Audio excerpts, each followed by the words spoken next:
সম্মানিত সুধী, সম্মানিত মুসল্লিবৃন্দ, প্রিয় ভাইরা আমার, কুরবানি আসলে কি, কুরবানির মূল শিক্ষা কি, এটা আমাদেরকে জানতে হবে।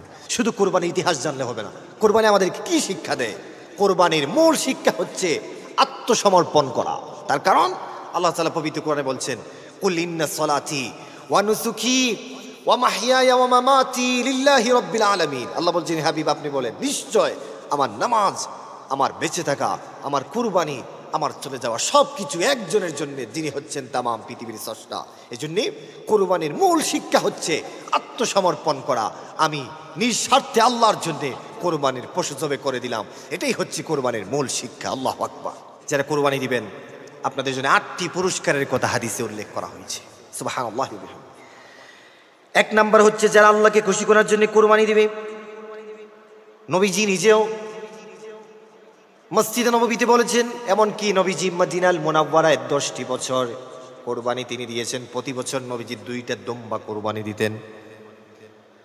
আমার নবীজিকে সাহাবীরা প্রশ্ন করেছিলেন, 2টা দুম্বা আপনি কেন কোরবানি দিচ্ছেন? নবীজি বলছেন, একটা দিচ্ছি আমি আমার পক্ষ থেকে, আরেকটা দিচ্ছি আমার গুনাহগার উম্মতের পক্ষ থেকে। সুবহানাল্লাহ। ভাইরা, কোরবানির কত ফজিলত দেখেন। নাম্বার 1, আল্লাহর হাবিব বলেছেন, কুরবানির দিন 10ই জিলহজ আল্লাহ তাআলার কাছে সবচেয়ে প্রিয় ওই ব্যক্তি, যে ব্যক্তি আল্লাহর সন্তুষ্টির জন্যে 10ই জিলহজ কুরবানি দেয়। আল্লাহ তাআলা সবচেয়ে বেশি খুশি হন যখন গরুকে জবে করে একমাত্র আল্লাহর সন্তুষ্টির জন্যে। 2 নাম্বার হচ্ছে নবীজি বলছেন, কোরবানি দেওয়ার ফজিলত, যে ব্যক্তি আল্লাহর সন্তুষ্টির জন্য কোরবানি দিবে, ওই গরুর শিং, চামড়া সব কিছু হাসরের ময়দানে ওই ব্যক্তির পক্ষে আল্লাহর সামনে দাঁড়িয়ে যাবে। সুবহানাল্লাহ। 3 নাম্বার হচ্ছে নবীজি বলছেন, ইবনে মাজাতে এসেছে, মিশকাতেও এসেছে, আল্লাহর হাবিব বলেছেন, সাহাবীরা নবীকে প্রশ্ন করেছিলেন, হুজুর কোরবানি যদি আমরা দেই তাহলে কি ফায়দা হবে? আল্লাহর হাবিব বলেছেন, যে বস্তু তোমরা কোরবানি দিবে ওই বস্তুর শরীরে যতটা পশম আছে প্রত্যেকটি পশমে পশমে নেকি আল্লাহ তাআলা তোমাদেরকে দান করে দিবেন। 4 নাম্বার হচ্ছে আল্লাহর হাবিব বলেছেন, যে ব্যক্তি আল্লাহ তাআলার জন্য কোরবানি দিবে, কোরবানির পশু যখন জবে করবে তখন তোমরা সামনে দাঁড়িয়ে থাকো, কারণ পশু জবে করার সাথে সাথে রক্তগুলা জমিনে পড়ার সাথে সাথে নিয়ত যদি সহি থাকে আল্লাহ তাআলা তোমাদের জিন্দেগির সব গুনাহগুলি মাফ করে দিবেন। সুবহানাল্লাহ। তারপরে নবীজি বলেছেন, যে ব্যক্তি কোরবানি দেয় আল্লাহর সন্তুষ্টির জন্য, কিয়ামতের ময়দানে ওই বস্তুটা তাকে পুলসিরাতের পুল পার করে দিবে। এই জন্য নবীজি বলছেন, তোমরা যখন কোরবানি দিবা বড় সড়ো ভালো পশু কোরবানি দাও, কারণ আজিমু দুহায়াকুম ফাইন্নাহা আলাস সিরাতি মুতায়াকুম। যে ব্যক্তি আল্লাহর সন্তুষ্টির জন্য কোরবানি দিবে ওই বস্তু তাকে পুলসিরাতের পার করে আল্লাহর জান্নাতে পৌঁছাই দিবে।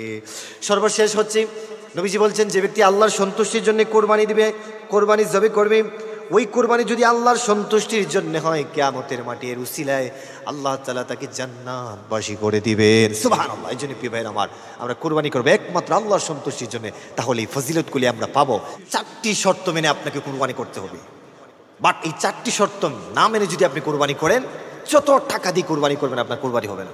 4টি শর্ত মেনে আপনাকে কোরবানি করতেই হবে, যদি সেটা আল্লাহর জন্য করে থাকে। 1 নম্বর শর্ত হচ্ছে নিয়ত ঠিক করতে হবে। নিয়ত ঠিক করতে হবে আমার ভাইয়ের। কারণ হলো, নিয়ত হচ্ছে এমন একটি বিষয়, আপনি যদি 10 লক্ষ টাকা দিয়ে যদি গরু কিনে কোরবানি দেন, বাট নিয়ত যদি আপনার সহি না থাকে, তাহলে ওই 10 লক্ষ টাকার গরু কোরবানি দিলেও কোনো ফায়দা হবে না। এই জন্যেই সহিহ আল বুখারীর প্রথম হাদিস হচ্ছে নিয়ত সম্পর্কে। নবীজি বলছেন, ইন্নামাল আমালু বিন্নিয়াত, সমস্ত কাজ হচ্ছে নিয়তের উপর নির্ভরশীল। যদি নিয়ত সহি না থাকে আপনি নামাজ পড়েও কোনো ফায়দা নাই, নিয়ত না থাকলে মসজিদ মাদ্রাসার দান সদকা করে কোনো ফায়দা নাই। বিশেষ করে যারা কোরবানি দিচ্ছেন, প্রথম শর্ত হচ্ছে আপনাদেরকে নিয়ত সহি করতে হবে, যে আমি কোরবানি দিচ্ছি একমাত্র কেবলমাত্র মহান আল্লাহ তাআলাকে খুশি করার জন্যে। নিয়তটা সহি করেন যে আল্লাহর জন্য কোরবানি দিচ্ছি, আল্লাহর জন্য, আল্লাহকে খুশি করার জন্য। নাম্বার 2 নম্বর শর্ত হচ্ছে আপনাকে কোরবানি দিলে এটা মানতে হবে যে হালাল টাকা হতে হবে।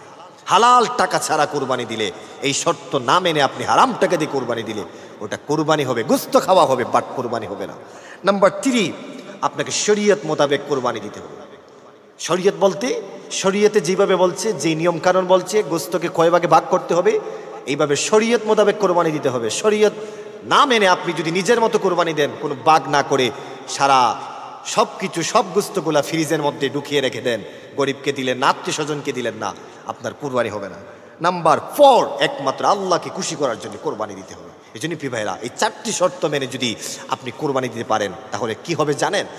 আল্লাহর হাবিব বলেছেন, যে ব্যক্তি এই 4টি শর্ত মেনে একমাত্র আল্লাহকে খুশি করার জন্য কোরবানি দিবে, ওই কোরবানির বস্তু জবে করার সময় তার রক্ত জমিনে পড়ার পূর্বে মহান আল্লাহ তাআলা তার জিন্দেগীর সব গুনাহগুলি তিনি মাফ করে দিবেন। সুবহানাল্লাহ। আপনাদের হাতের মধ্যে পা দিয়ে আমি বলি, যদি যারা আপনার কোরবানি নিয়ত করেছেন কোরবানি দেওয়ার জন্য, আল্লাহর নামে কসম করে আপনাদেরকে বলি, 3 শ্রেণীর মানুষ এমন আছে যারা গরু কেনার সাথে সাথেই তাদের কোরবানি 3টি কারণে বাতিল হয়ে যাবে। ভাইরা আমার, আপনি অনেক কষ্ট করে কোরবানি দিচ্ছেন, লাখ টাকা দিয়ে কোরবানি দিচ্ছেন, কিন্তু এই 3টি কারণে আপনার গরু কেনার সাথে সাথেই আপনার কোরবানি বাতিল হয়ে যাবে। এটা আমি বলিনি, এটা বলছেন মুহাম্মদ সাল্লাল্লাহু আলাইহি ওয়াসাল্লাম। 1 নাম্বার, আমার নবী বলছেন, যারা গোশত খাওয়ার নিয়তে কোরবানি দিবে তাদের কোরবানি গরু কেনার সাথে সাথেই তাদের কোরবানি বাতিল হয়ে যাবে। কারণ গোশত খাওয়ার নিয়তে যদি কেউ কোরবানি দেয় তাদের কোরবানি হবে না। এর কারণ হচ্ছে আল্লাহ তাআলা পবিত্র কোরআনে বলছেন, লা ইয়ানালাল্লাহু লুহুমুহা ওয়ালা দিমাউহা ওয়ালাকিন ইয়ানালুহু তাকওয়া মিনকুম। জোরে বলি আল্লাহু আকবার। আল্লাহ তাআলা বলছেন, তোমরা যে কোরবানি যে বস্তু জবে করো, এর গোশত এর রক্ত কোনো কিছু আমার কাছে পৌঁছে না, হ্যাঁ পৌঁছে তোমাদের অন্তর। সেজন্যে অন্তরে যদি নিয়ত থাকে গোশত খাওয়া, তাহলে আপনার কোরবানি হবে না। কোরবানি যত টাকা, 10 লাখ টাকা দিয়ে যদি আপনি কোরবানি দেন, কোরবানি হবে না। নাম্বার 2, আমার নবীজি বলেছেন, এই সমাজে কিছু মানুষ আছে যারা লোক দেখানোর জন্য কোরবানি দেয়, যে মানুষ আমাকে বলবে অমুকে 10 লক্ষ টাকা দিয়ে গরু কোরবানি দিয়েছে, অমুকে 15 লক্ষ টাকা দিয়ে উট কোরবানি দিয়েছে। এই যে লোক দেখানো, বিশেষ করে বড় বড় শিল্পপতিরা 10, 15, 20 লক্ষ টাকা দিয়ে কোরবানি কিনে পত্রিকার হেডলাইনে ব্রেকিং নিউজ থাকে, অমুক সাহেব 20 লক্ষ টাকা দিয়ে কোরবানি গরু কিনেছেন। ন, এই যে নিয়ত মানুষকে দেখানো, অমুকে গাবতলি থেকে 20 লক্ষ টাকা দিয়ে চৌধুরী সাহেব গরু কিনেছে, এই নিয়তে যারা কোরবানি দেয়, আল্লাহর নামের শপথ, নবীজি বলছেন এদের কোরবানি কবুল হবে না। নাম্বার 3, প্রিয় ভাইরা খুবই মনোযোগ দিয়ে শোনেন কথাগুলি।